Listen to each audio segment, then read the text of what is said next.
とんでもない長距離砲撃が可能な機体、RX-75 ガンタンク&進化の系譜。RX-75 ガンタンクは、機動戦士ガンダムに登場する地球連邦軍のモビルスーツです。一年戦争にて、ホワイトベース所属の隼人小林が主に登場し、最終決戦であるアバオアクーまで戦い抜きました。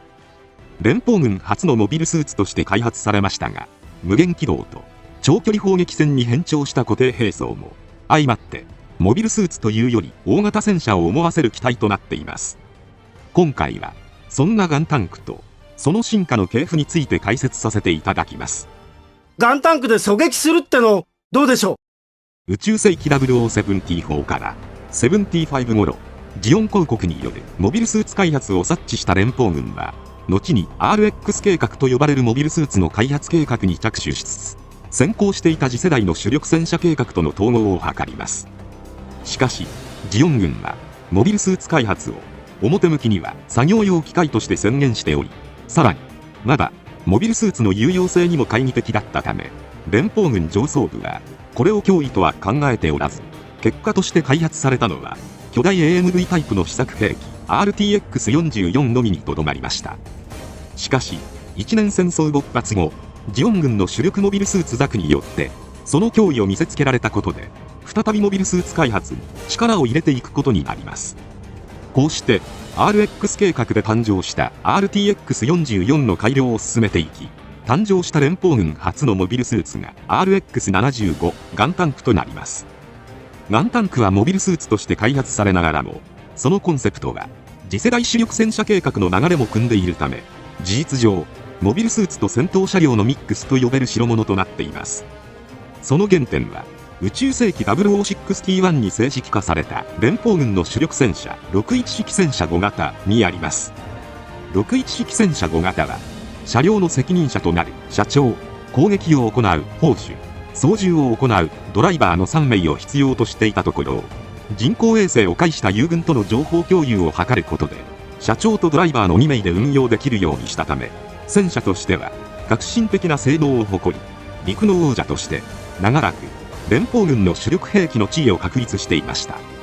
しかし、電波障害を引き起こすミノフスキー粒子の発見と広域散布がなされたことで、本機の強みであった電子機器によるデータリンクは寸断されてしまいます。また、電子機器の機能低下に伴い、二足歩行やジャンプを駆使するモビルスーツに対抗しきれず、最強の座を奪われることになりました。これに伴い、連邦軍は、RX 計画で誕生した RTX-44 の改良を進めていくことになります。RTX-44 は対モビルスーツ戦も可能な車両として開発されています。しかし、実戦に耐えうるものではなかったため、正式採用は見送られ、計画も一時凍結となっていましたが、ジオン軍のザクに対抗する戦力を模索した連邦軍によって、本機の回収型が開発されます。それが RTX-440 陸戦強襲型ガンタンクとなります。本機は OVA 機動戦士ガンダムモビルスーツイグルーに重力戦線に登場した機体で、試作型兵器ではなく、あくまでザクに対抗するための間に合わせ兵器として開発されました。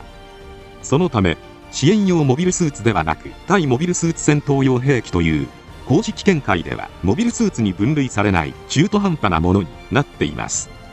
しかし、機体構造としては、すでにガンタンクを思わせるものになっており、コアブロックシステムは搭載されていないものの、コックピット内部は、コアファイターや事務系のものに近い構造になっており、後のモビルスーツ開発計画に与えた影響が伺えます。こうした施策の末、本機に、コアブロックシステムや反応炉動力システムを追加し、再設計が行われたのがガンタンクとなります。ガンタンクは、最大の特徴として、両肩上部に、2機の 120mm 低反動キャノン砲を持ちます。16発の連続発射と、1機につき30発の装弾が可能です。本兵装は、ビームライフルの開発が間に合わなかった場合を考慮した保険として採用されたものですが、かえって誘導兵器が阻害されるミノフスキー粒子散布下の運用では、絶大な威力を発揮しました。また、両腕には、近接戦闘用として、40mm4 連装ボップミサイルランチャーを装備しています。こちらは、もともと、対モビルスーツ戦闘用に開発されていた兵器を転用したもので、120発の連続発射により、ブライトも納得の弾幕を張ることが可能です。ただ、固定武装のキャノン砲が旋回できないため、側面や後方の敵に有効に作用したとされていますが、威力はそれほど高くなかったようです。他には、コックピットが頭部の砲撃手用、腹部のコアブロックに操縦用と2つが用意されており、61式戦車5型の流れを組んでいることが伺えます。こうしてガンタンクは記念すべき連邦軍初のモビルスーツとして開発されましたが、その長距離砲撃戦を想定した性能は白兵戦をメインとするモビルスーツの概念からは逸脱したものとなっていました。これには初期のモビルスーツ開発において連邦軍上層部がモビルスーツの概念をよく理解していなかったことや、二足歩行兵器への懐疑的な姿勢だったことが汲み取れます。また、このモビルスーツ開発計画の遅れは機体構造にも影響を与えており、ジェネレーターは媒体によって異なるものの、熱核反応炉単体ではなくガスタービンなどとのハイブリッドとされていたり、そもそも急増設計のためコアファイターに搭載された核融合ジェネレーターが使用されていないという設定も存在します。他にもコアブロックシステムが採用されたことで上半身の旋回ができなくなっているため、射撃姿勢の変更に手間取るなどコアブロックシステムのデメリットも見受けられます。そのため本機はモビルスーツとして設計されたというよりは RTX44 をベースに RX 計画のコンセプトを無理やりねじ込んだだけの機体との見方もできます。しかしガンタンクに採用されたルナチタニウム合金やコアブロックシステムなどの基礎技術の研究がV 作戦による二足歩行モビルスーツの開発に生かされていくことになりました。また、モビルスーツ用固定兵装の概念は、後にジオン軍にも浸透していくこととなり、支援用モビルスーツの一大ジャンルを築く礎になったとも言えます。そんなガンタンクですが、最初に製造された1号機は、RTX44 からの再設計の際に試作された機体ともされています。試作1号機には、外装式の大型ミサイルが複数搭載されており、重武装が特徴です。その後、より兵装をシンプルに再構成し、コアブロックシステムを搭載した3機が開発され、最終的な組み立てと評価試験のためにサイド7へ運び込まれました。しかし、うち2機はサイド7でジオン軍によって破壊され、破壊を免れた3号機がホワイトベース配属機として運用されていくことになります。劇中初期は主に隼人小林が砲撃手劉補正を操縦士として運用され、状況によってアムロレイやカイシベン、ジョブジョンなどが交代で務めました。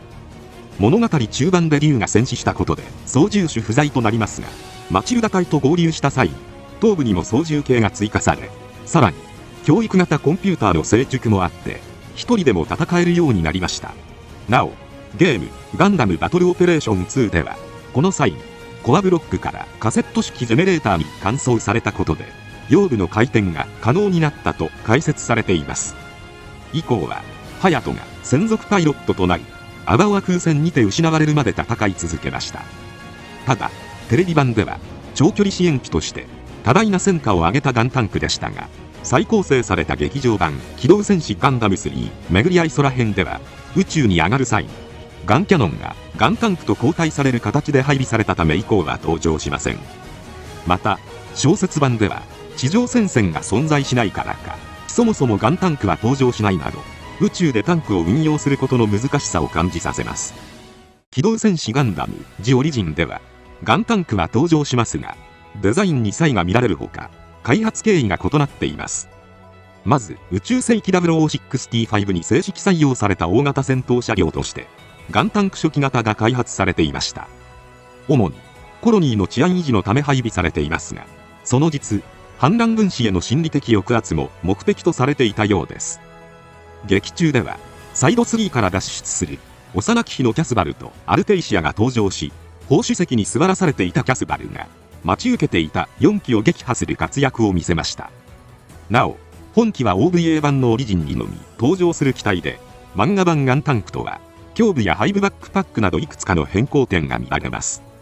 これは書籍グレートメカニック G2015 年冬号によると、もともと漫画版のガンタンクは0068から0079の一年戦争時まで同じデザインで描かれていましたが、今西監督がそれに違和感を感じ、0068時に配備されていたガンタンクを初期型として再デザインしたと明かされています。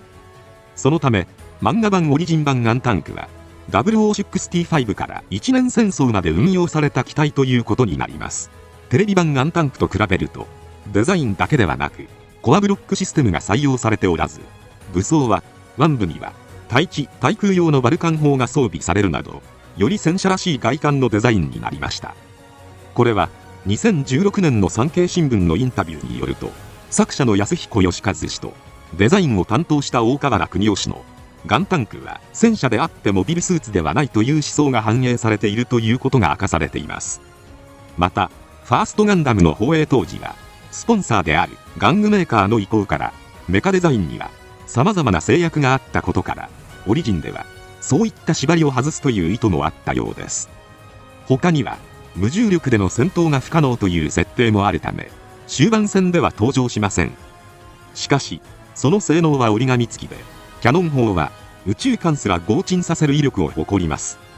連射性能も高く、毎分24発もの弾頭を撃ち出すことが可能です。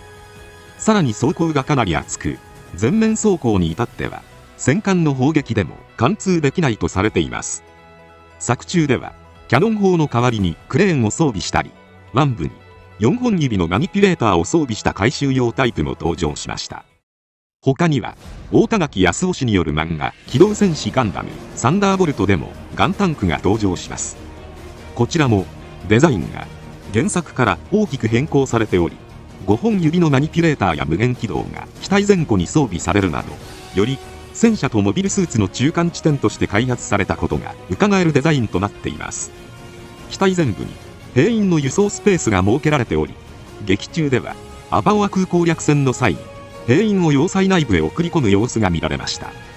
このようにモビルスーツとしては難しい立ち位置の扱いを受けてきたガンタンクですが、作業用モビルスーツとしての扱いやすさやホワイトベースの運用で一定の戦果を上げたこともあり、様々な派生機体が開発されていきました。まずはガンタンク線路敷設用です。こちらは寺田賢一氏の漫画機動戦士ガンダムラストホライズンに登場した機体で、その名の通り線路の敷設や補修が目的なので、キャノン砲などの戦闘用兵装は撤去され、腕部もマニピュレーターに換装されています。次に、漫画機動戦士ガンダム0079ではガンタンク1が登場しました。こちらは、モビルスーツ開発を急いだ連邦軍が作り出した早期量産型で、腕部には2連装の砲塔を装備、腰部もターレット化したことで、より動く移動砲台らしい外観となっています。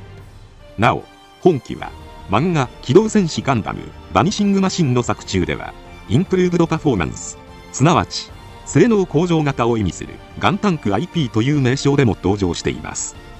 腕部にガンランチャーを装備しており、原作のガンタンクに近い外観をしているのが特徴です。次に書籍ロマンアルバムプラモ編にて登場したスネイクマンが存在します。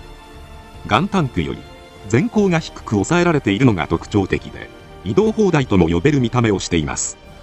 ガンタンク系統のモビルスーツで、フランスのモビルスーツ製作拠点から連邦軍タンジール基地に急遽搬入された機体とされています。また、漫画機動戦士ガンダムグランドゼロコロニーの王子たちでライズフロムザアッシズでは局地戦型ガンタンクが登場します。オセアニア戦専用に開発された機体で、亜熱帯や砂漠などの戦闘に特化しており、主に61式戦車を率いてモビルスーツ部隊を支援する移動要塞として活躍しています。他にはゲームブック機動戦士ゼータガンダムジェリド出撃命令にてキャタピラーをホバーダクトに換装した RMV-05 ガンタンクホバーが登場します。頭部が物合いになっているのが特徴的で、作中では反地球連邦組織に強奪された後、士官候補生時代のジェリドメサと戦っていました。このように各所で派生機が作られていくガンタンクは、モビルスーツとしては未成熟ながらも、長距離支援砲撃機として、一定の活躍を見せたことから、量産型も開発されました。それが、OVA 機動戦士ガンダム第 08MS 小隊に登場した量産型ガンタンクとなります。コアブロックシステムを廃止したことで生産性が向上し、上半身の旋回も可能となりました。また、背部のランドセルに、球弾用のシステムが取り付けられています。砲弾の装填時に積載した砲弾が露出するため、耐弾性が低下するという弱点を持つものの、砲弾の積載量が増加し、継戦能力が高くなっています。他にも頭部のアンテナを長くしたことで通信機能が強化されていたり、無限軌道側面に装甲を装備するなど、総合的に長距離支援モビルスーツとして高い完成度を誇ります。作中でも味方機から送られてきた座標をもとに長距離射撃を行ったり、味方の支援と合わせてドムを破壊するなど活躍を見せました。ただしノリス・パッカードが狩るグフカスタムの前には手も足も出ず、瞬く間に全滅させられています。このように機動力の高い機体との相性は悪いものの、その用途には定評があるようで、量産型ガンタンクにも派生機体がいくつか存在します。まず同じく第 08MS 小隊ではオープニング映像に一瞬だけ登場するベルゲガンタンクが存在します。ドイツ語で回収などを意味するベルゲの名の通り、剣部の砲塔が2機の回収用クレーンに換装されていて、陸戦型ガンダムを回収するシーンが描かれています。本機は漫画ザ・ブルーディスティニーにてブルーディスティニー1号機の回収を行う姿も見られたりと、縁の下の力持ちとして活躍していました。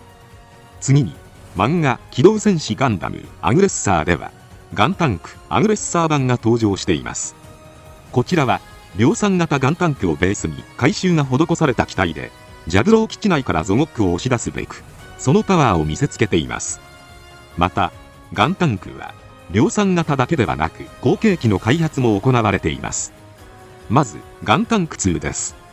本機はガンタンクをモビルスーツではなく戦闘車両として再設計した機体であり、社長、砲手、ドライバーが登場する必要があります。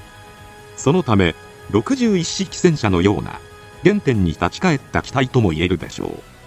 本機の生産時期は媒体によって異なっており、1年戦争後期あたりから生産されているようです。映像作品では機動戦士ゼータガンダムの作中でジャブロー襲撃作戦の際に登場したり、機動戦士ガンダムユニコーンではトリントン基地防衛戦の際に登場していることから、長きにわたって回収され運用され続けていたことが伺えます。それもあってか本機にもいくつかの派生機体が確認できます。まずPC98 用ゲーム機動戦士ガンダムアドバンスドオペレーションではガンタンク2回が登場しました。見た目はガンタンク2と変わりありませんが、砂漠専用に改修されています。もしかすると内部的に防塵性能が強化されているのかもしれません。次に PC ゲーム SD ガンダムウォーズにはガンタンク重装型が登場しました。実弾兵装だけではなくビームキャノン、近接専用のアンカーなどを持ち、総合的な火力や対接近戦能力が向上しています。またゲームブック機動戦士ガンダム灼熱の追撃にはガンタンク3が登場します。ガンタンク2をアフリカ戦専用に強化した重装攻撃型モビルスーツとされる機体で、本機もビームキャノンを搭載しています。他にはメカニックデザイン規格 MSVR で局地制圧型ガンタンクが設定されています。本機はガンタンク2の開発とともに本格化した RMV 計画によって開発されたモビルビークルに分類される機体です。目立った戦果を上げることはできなかったものの、機体前面に装備されたフロントショベルによって整地作業や残骸撤去に重宝されていた機体とされています。こうして多くの派生機体を生み出したガンタンク2のコンセプトは0096サナリーが開発するロトにも受け継がれていきました。ロトは小型可変モビルスーツでありつつ、人型の歩兵戦闘車という性質を持っており、敵地に兵員を送り込むための輸送能力を持ち、操縦室に3名の乗員を必要とするなど、ガンタンクの要素が随所に伺える機体でありつつ、人型への変形機構を持ちます。機動戦士ガンダムユニコーンの作中では、工作員を送り込む移動手段として活躍するのみならず、ギラ動画などを撃墜するといった活躍を見せる優秀な機体です。そして後年、ロトはサナリーのフォーミュラ計画の礎となり、長距離支援用機体として F50D が開発され、そこから機動戦士ガンダム F91 に登場するガンタンク R44 へとつながっていきました。また漫画機動戦士ガンダム宇宙世紀0096ラスト3にはアナハイムエレクトロニクスがロトをベースに改装作業を行った GF タンクが登場します。 G ファイターの各形態名を由来としており、人型形態のファイター、巡航形態のスカイ、重戦車形態のブルという3つの形態への変形が可能で、さらに G ファーストやキャノンガンのバックパック形態として変形して戦闘能力を引き上げることもできるようになっています。これらのようにガンタンクは明確な弱点もあるものの、用途次第では高い性能を誇ることから各種派生機が開発されています。なお、漫画機動戦士ガンダムさんでは腕部、脚部、主砲に有線サイコミを搭載したガンタンクが登場しているのですが、こちらは宇宙空間でも機動力のないガンタンクに登場させられるハヤトが夢の中で生み出した機体で、ハヤトの苦労ぶりに思わず涙が出る代物となっています。幾多の派生機体が開発されながらも戦場の主力になることができなかったガンタンクのロマンが詰まった形態とも言えるかもしれません。余談ですが、ガンタンクの両肩のキャノン砲の射程は書籍週刊ガンダムファクトファイルによると 240km もしくは 260km とされています。これはだいたい東京から名古屋くらいの距離なので、いかに驚異的な射程かがわかります。実際はレーダー有効範囲がそこまで広いとは思えないので、その長射程を活かせるのか不明なように思えますが、書籍ガンダムセンチュリーの設定ではドムの最高速度が 360km であり、さらにドム高速実験型はドムの最高速度を 40% アップさせた機体、つまり最高速度 532km となることを考慮すると、東京にいるガンタンクと名古屋にいるドム高速実験型が対峙した場合、約30分以内にドムを撃墜できなければやられちまうという構図になります。と妄想してみましたが、個人的にはちょっと現実的ではない設定のような気がします。以前の動画で皆様からいただいたコメントの中には、そもそも有志海戦闘で 260km ってどうやるのかといったものもありました。確かにガンダムの世界ではミノフスキー粒子の存在によりレーダーが大して使えないはずなので、狙いを定めるのが難しそうです。しかし漫画機動戦士ガンダムラストホライズンでは着弾観測情報を送り、戦闘区域から 200km 離れた場所からの砲撃で弾幕を張る様子が描かれていくので、今後も媒体によってはこの長距離砲撃を生かしたシーンが見れるかもしれません。接近戦にはならないはずです。今回はこれで以上となります。チャンネル登録されるかはお任せいたしますので、もしよければもう一本動画を見ていただければとても嬉しいです。最後までご視聴いただきありがとうございました。